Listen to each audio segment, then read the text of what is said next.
Our sound effects section allows us to use various sounds without having to do it via the keyboard. There are some selections pre-programmed in, such as audience applause,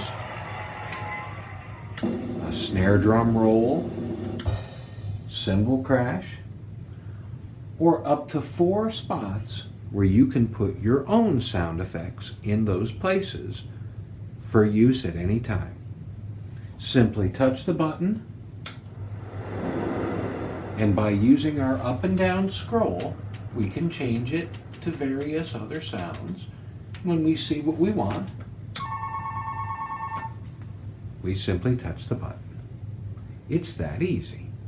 There is also a small sound effects button that will make your keyboard play the sound effects instead of the buttons.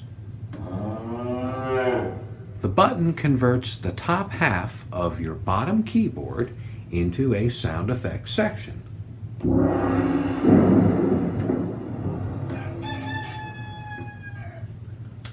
So either way, you can always access your favorite sound effects for that extra special addition to your song.